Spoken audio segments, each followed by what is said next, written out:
Hola guys and girls, and welcome to GBA Week 5. The Borussia Donphan are fighting versus the Bronx Beartics, coached by now the Joey, aka PokeaimMD. It's an honor to battle versus him. Of course, everyone knows him in the community, being here way too long already as a big part of it, doing all this showdown shenanigans. But yeah, he joined the GBA, so of course we don't have any history together. The history we do have together though is that we are in the same division, so this is a very important matchup.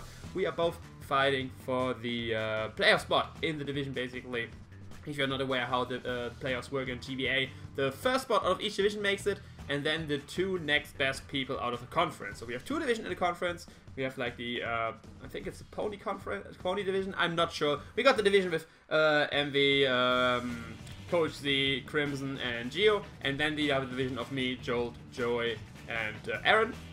So the current first place, I think, are MV and Jolt. So they are most likely, I want to say, to end up in first place as well and get that spot. And then all the other 6 people are fighting for the 2 other player spots. So this is a very important matchup. So basically, because a loss right here counts basically at 2 losses, because not only we lose a game, we give another people in the division a win. So it basically counts as double. So so that makes it very important for us to win.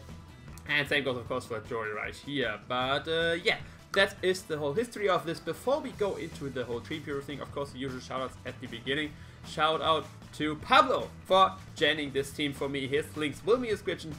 He did create the mons for me. I'm not a breeder, definitely not. So yeah, he was kind enough to join them for me. And of course, shout out to Nova to record this match for me, like you should probably hear as well. I do not have a capture card, so I sadly cannot live count these battles. I have to post count them, and guys like Nova help me out there with their recording, so I can bring this content to you guys. So definitely check those guys out. Their links will be in the description. But now, finally going more into the team period thing. If you want to know about more my team, I uploaded yesterday team builder, so you can check that out. All the detail, what my mons are, what his mons are, what my threats are, what his threats are, why this is a V spread, why this item, why this moveset, all this in the team builder. But a short rundown: we have physically defensive Rantis, we have an expert Gengar, we of course make a Netric, then we have a Roselli Berry Cure Black, we got an Iron Ball Crocodile, and a Choice Scarf Tapu Fini. Looking at the opponent's squad, he brought the Rhydon, the Crossmo, the Gyarados, the Zygarde, the Salazzle, and the Whimsicott. First thing to notice, very sad not to see Stack Attacker. That means that the Iron Ball on my Crocodile is basically useless. I do see the Rhydon though, and like I mentioned in Team Builder, if I see Rhydon, that definitely means it's a Spadef Rhydon for my Mega Manetric. And then he brought the Crossmo, Gyarados, and Zygarde. These were of course coming. I was very sure that they were on the list. These are his 2 main sweepers on the team. A cornerstone of basically close to every team he brings. I think Zygarde even came to every game so far. Then Salazzle. Salazzle was a bit iffy if that would come or not. It is a threat for sure versus my team. I have some ways of revenge killing it, because it's not that bulky and I have some faster mounts, but I have to be aware of Salazzle because switching into that thing is gonna be yeah, difficult. And then of course Whimsicott, which I expect to come. That's why I have the Roselli Berry on my Kyurem. Probably an offensive Whimsicott, I want to say, but of course I have to scout first for damage. So otherwise, Necrozma, no idea. Physical setup, special setup, special physical, yeah. It can be both, can be defensive, can just be rocks and all this good stuff. Gyarados, gotta be GD. Depending on how bulky, Joey likes to play around with his spreads a lot, making it like this def and this physical, so you can set up on this, I can take this hit, blah blah. So most likely not going to be just straight offensive, probably just some defensive investment right there. Same with Zygarde, could be Coil, could be Dragon Dance, probably with some fancy investment as well. He has shown to bring like trade sets with block and stuff like that as well, so yeah, have to look out for that. And yeah, basically be prepared for anything, at least in the mind, and have an answer prepared, or have an answer or a plan basically once something surprises me, which somewhere it will happen. Like, I'm not going to this match and can like predict everything Joe is gonna bring. I am expected to be surprised at some point. I just have to keep a calm mind and yeah, be prepared to counter whatever he throws at me. So now, looking at the lead match up, my most likely lead is actually the Mega Manetric, because again, the Mega Off for Intimidate is very nice with this team. After Mega Off, outspeed this whole team. And looking at his team, he doesn't really have a designated lead. And so I see the Rhydon probably leading him, because I do have a very nice lead in Mega Manetric, so he will probably counter the lead with the Rhydon, and if I leave something else, he can still get rocks and all this good stuff. So I actually decided to leave for Rantis, which is basically the one which would scare the Rhydon away. I am faster than no speed Rhydon, so that's very nice, and these don't just obliterate it. So yeah, we can scare it out from there. So I decided to lead with my Lurantis. So let's see what Joey decides to lead with here. Here we got him Pokemon trainer Joey challenging us to a match. And we, of course, like I said, lead with Mrs. Cypher, which is our Lurantis. And Joey actually decides to lead with his aim, which turns out to be his Rhino. So we did guess that correctly. Now I have a problem though. He has the Scizor. Scizor is a huge threat, and I only have Leaf Storm, Giga Drain, Superpower, and... Oh, what is my last move? Do I not remember my last move? Superpower, Leaf Storm, Giga Drain, Toxic. There we go, and Toxic. So I can't touch Scizor. Like, he resists grass attacks 4 times, he resists my fighting attack, and I can't Toxic him. So Celeste is the freest I'll switch into my Lurantis right here, and I do not even have rocks up to punish him. So I want to predict him right here to go into Celeste and switch out into my Crocodile, which is my designated check. Even if he stays in, I at least get Intimidated off, and yeah, can get some Earthquake, knockoffs going, all this good stuff. So yeah, I do switch out first.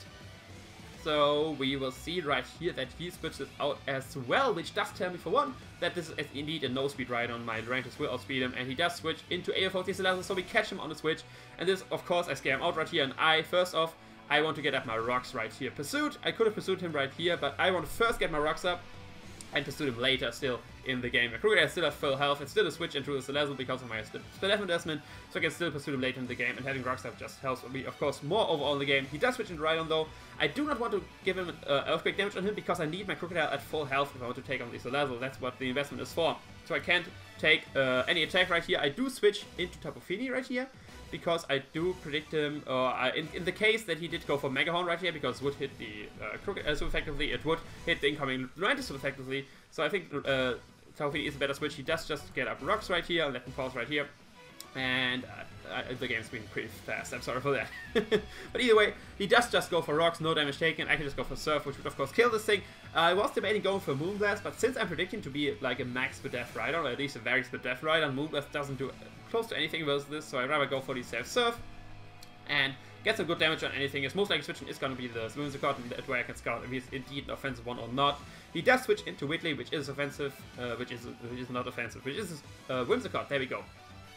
And I can go for a Surf versus him, and from the damage I can indeed tell that is indeed an offensive Whimsicott, and my switch into this is nothing else but my Gengar. I resist both his stabs, and depending on how offensive it is, like I said, I have trouble switching into the Whimsicott, but Gengar is currently my best switch, and I don't want to take grass attack with my Fini. He does go for the Moonblast to protect me to switch out, or not having grass attack. I'm of course not sure about that, and this damage tells me that he is indeed max special attack, and he even is Pixie Plate from that damage. And he does get a special drop right here, which is a bit annoying, because that means I can't OHKO this Whimsicott, even with the Icy Wind, because of the special attack drop. So I do just go for Shadow Ball right here. I don't think he will stay in, because obviously the Poison attack will scare him out. So I do just go for Shadow Ball right here, because it's the best overall. It does the most damage overall to his team. Like in general, of course, to individual monsters do more damage with other moves. But since Icy Wind wouldn't kill, I just go for Shadow Ball right here, because it would be too KO versus Whimsicott. So I do go for Shadow Ball. He does switch into his Rhydon. Icy Wind, of course, would have been nice there, getting some more damage off. And this damage, even with this attack drop, that does nothing to the Rhydon. And that tells me that he's indeed max special defensive. I do switch out right here into my Lurantis for the incoming, most likely Earthquake.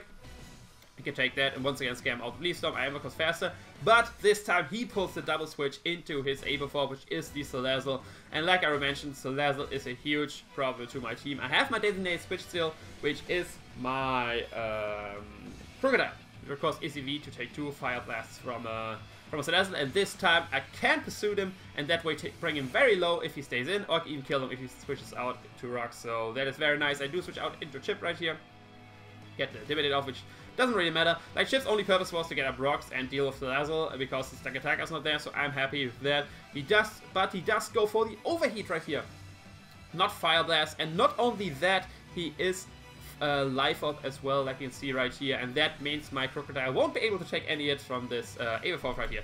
Right here, I have a decision to make. I of course can take his -2 Sludge Spray from here, so there's no way he's going for that.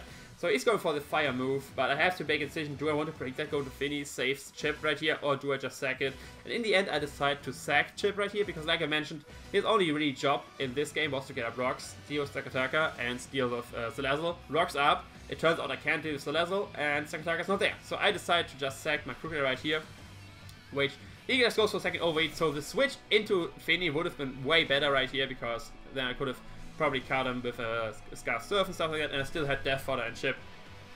So that is, I want to say in hindsight that was probably a misplay, but in the game that was the thought process I had. I do just go to Jeff right here since he has -4. Even a Life Up Overheat is not doing anything to me, or Life or Dragon Pulse, nothing basically, and I can just go into my Jeff right here. Right here I have a decision to make though. Do I go for, like, a lot of my moves kill him. Dragon Tail kills him, Ice Beam does not kill him, Earth Power kills him, and Fusion Bolt kills him. So I have 3 moves to choose from right here, what I want to go. His most likely switch in my mind is the Whimsicott. It resists the Dragon move, the immune to Dragon move, it resists the Electric Fusion Bolt, it resists the Earth Power, all this good stuff. There's no way I'm going for Ice Beam right here, because this thing is just way too big of a threat. So basically my decision to make is, do I want to go for, still Dragon Tail, Fusion Bolt, or Earth Power. Dragon Tail gets no damage on Whimsicott. Earth Power and Fusion Bolt get a little damage on Whimsicott. Other potential switches he could pull right here are, for example, the Rhydon. If he breaks me to go for Fusion Bolt, then I get immune to that, and I get a lot of damage with Earth Power off, and only a little damage with Dragon Tail. So in the end, with all those options open, I decide to go for the Earth Power versus him, which will still get a little damage on Whimsicott, so the toss-up between Fusion Bolt and Earth Power is not there, but in case he does switch to Rhydon, I get a lot of damage versus him.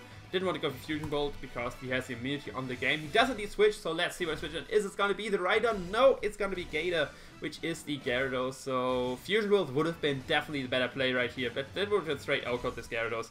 Like I already said, I have enough investment that even at -1 I 2-hit KO Mega Gyarados. So at -1 I definitely outcode a regular Gyarados, which is 4 times weak.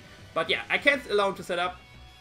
So I do just stay in right here and go for the Fusion Bolt, which, like I said, is a guaranteed 2-hit KO versus this Mega Gyarados, and there's nothing this thing can to OHKO me, because Kyurem is just standard so fat. It does take any hit. I do go for the Fusion Bolt, and like you see from this damage, this is an easy 2-hit KO versus this Mega Gyarados. He does decide to go for Dragon Dance right here. So next turn, of course, he does outspeed me, so he will get a bigger hit off. Like, if he don't go for Dragon Dance, he would have only get 1 hit off. Now he gets 1 stronger hit off, so that is nice for him. But I, of course, still out of range of +1 Crunch, even from Element Mega Gyarados. And this Earthquake, of course, can take as well, because it's a bit weaker than Crunch. And I can't just KO him with the Fusion Bolt. So the Gyarados, which was a big threat, is gone, and this is very nice. My Kyurem, though, is now very weak, which is kind of bad, but we traded basically with the Gyarados, so we got rid of that, which is very nice. Finny now being a bit more freed up, clicking Surf. But now he does go into Whimsicott. I do have the Roselia Berry, but from this range I'm not taking a Moonblast, and I do not have any other Fairy switching, but Gengar dies to Moonblast. Since I am not Scarf, he will outspeed me, so it's not a switcher anymore. So I do just decide to sack my Jeff right here, and it goes down even through the Roselia Berry, because it was just way too weakened. If I would have gone Fusion Bolt, that would have been awesome, because then I could have killed the Gyarados with only taking a smaller hit, and I would have still out of range for the Moonblast. But either way, I do go into Mega Man right here because I do a speed, get my Mega off right here, and I can't just go for HP Ice. It does kill Whimsicott from me, and of course hits the the Rhydon super effectively with the incoming Hidden Power Ice. So yeah, we get our Mega off, we get an Intimidate on this Mr. Rhydon, and we will see how much damage we can do with that. I already know that it is very SPDF. The calc was kind of off because I was at -1 with my Gengar, so I couldn't tell the exact investment, but now that this is a full-powered Hidden Power Ice from Magnetic, and this does only this little, I can actually tell that this is basically a max SPDF Rhydon. It's like not a lot off from a max SPDF Rhydon, so this is very especially bulky. But the good thing is that means he has not a lot of attack investment, if even any attack investment, and since he has -1, Earthquake won't kill me, and I can kill him from here with 2 HP Ices. So I'm just going to go for that. Going for 2 HP Ices, because even if he goes to Earthquake, I'm going to live that through because of the Intimidate and his little attack investment. And yeah, I'm basically able to 2 KO with that and getting rid of the Rhydon, allowing me to Volt Switch around freely around his team, but he does get a lot of damage from me because of Earthquake, and yeah, that brings me in range of Rock. So this is actually the last switch and a half with my Manonectric. So I have to say, after killing this Rhydon, that was definitely a misplay as well. I should have switched into Lurantis, because now I get rid of the Rhydon, but in exchange basically for my Manonectric, which will just die to anything, or will just die to rocks if I switch out. He just switched into Whimsicott right here, and right now I'm a little bit confused, because Manonectric, even though it had this little amount of HP, does very nice with his team. The only thing he had to revenge kill me is basically Extreme Speed on Zygarde, because I speed everything else. I can get a lot of damage on that with either Thunderbolt, HP Ice, and Flamethrower, all this stuff. But he does switch into Whimsicott. And right here I'm thinking, wait, is this a Scarf Whimsicott? Are my calcs off? Is it not Pixie Plate? Did I make a mistake by calking? So I am very concerned right here that I make a mistake by calculating this is actually like a Scarf modest Whimsicott and not a timid Pixie Plate. So I decided to just stay in because, like I said, I have to switch into Whimsicott. So I have to stay in right here and go for the HP Ice again. But he actually does go for the Tailwind, and that is very threatening right now because now he, of course, outspeeds my whole team for 4 turns, and he has very threatening Mon right here, which he even gets a free switch in because I did go for the HP Ice. If I would have thought about Tailwind over being Scarf, then Thunderbolt was definitely the play to stall at the turn of Tailwind, but he does go into Salazzle.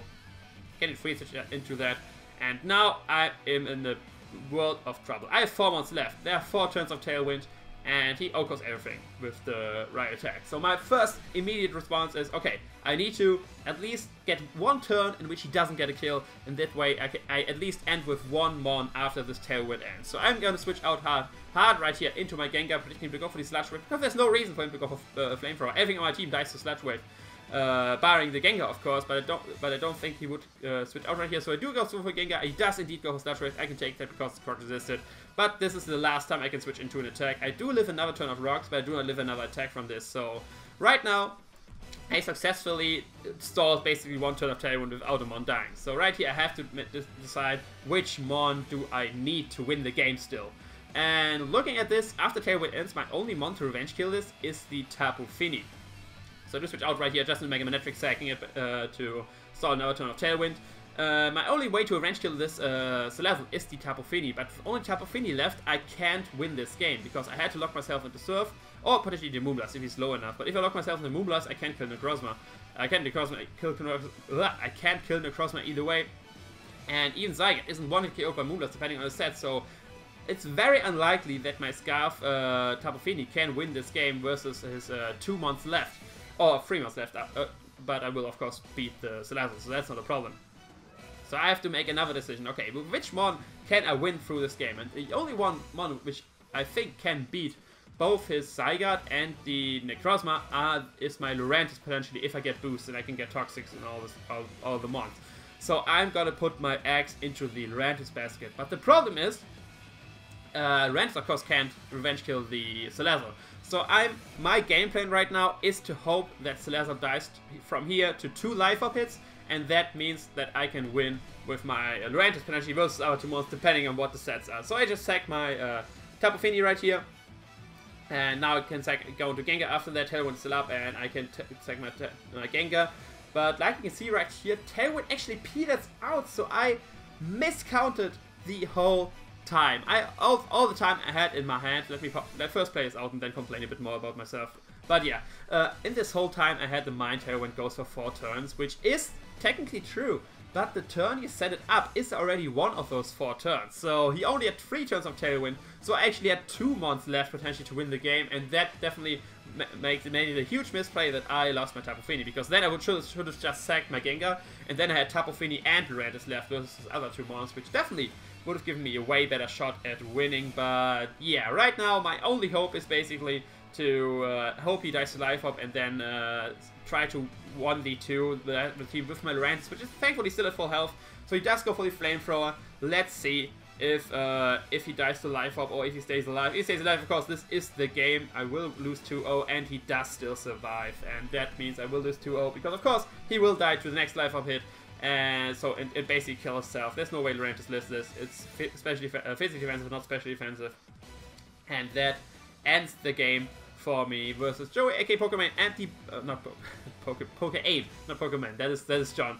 And the Bronx Beartics, we lose 2-0 in this divisional matchup, which is thankfully not too high of a loss, but still a loss in the division is very, very problematic for our playoff race. But yeah, let me pause right here and talk a bit more about the end game. So, generally game. I think in the end game, what I could have done as well, and what we talked about in the aftermatch interview. If you're not aware, Joey after these matches, he always goes into basically goes into call with his opponent, talking a bit about the match. We did as well. So definitely check out his site, so you can of course see his narration, and for round 1, yeah, see or hear all of us talking about the match and stuff like that, showing the teams and yeah, talking about the match. What we discussed right there, what he was scared about, what I actually didn't thought about, was trying to get Curse Body on the Lurantis, because if I could have Curse Body the Sludge Wave, Tapu Fini, yeah, would have even Tailwind not be able to KO by the Salazzle, which would have been a great thing. I switched it once into the Sludge Wave and it didn't happen, but I could have tried it the second time when Tapu Fini was in versus the Scizor. But that is still a very low chance. If I thought about it, I don't actually know if I would have gone for it. It is a viable strategy to win as well. But the big thing was, of course, that I miscounted tailwind turns. And that way I had to hope for the life of death and not have 2 months left and I have a guaranteed way of still winning the game with my Scarfed. Fini revenging the Scizor and then still have Fini and my Lurantis versus his Necrozma and his Zygarde. Talking about him and looking at the spreads and movesets he had, Necrozma was a Trick Room, Gracium Z Solar Beam variant, and the Zygarde was a very specially bulky Spite variant for Sub and Protect, so I honestly don't know if Fini and Lurantis would have made it. Lurantis had a shot, but it needed a few boosts already versus the Zygarde, because Fini, of course, would have been O-code by the Z Solar Beam. Would have been able to get 1 hit off, but then it all depends how many boosts basically my Lurantis can get versus the Necrozma, or if he allows me to get any before I switch into Zygarde, and he would just PP stall my Leaf Storms, and then only had Superpower, which wouldn't be able to break this up, at least on the first few ones after I get a few boosts. And then I have Giga Drain left, which only has 16 PP, and he has Spite and all this good stuff. So in the end, I actually don't think I would have won the game, but I potentially could have brought it to 1-0. So the end late game mistakes are of course annoying, but they didn't come into play thankfully that much. I think what came into play more is, for one, that I allowed my Manectric to take this much damage versus the Rhydon. I think that was a misplay.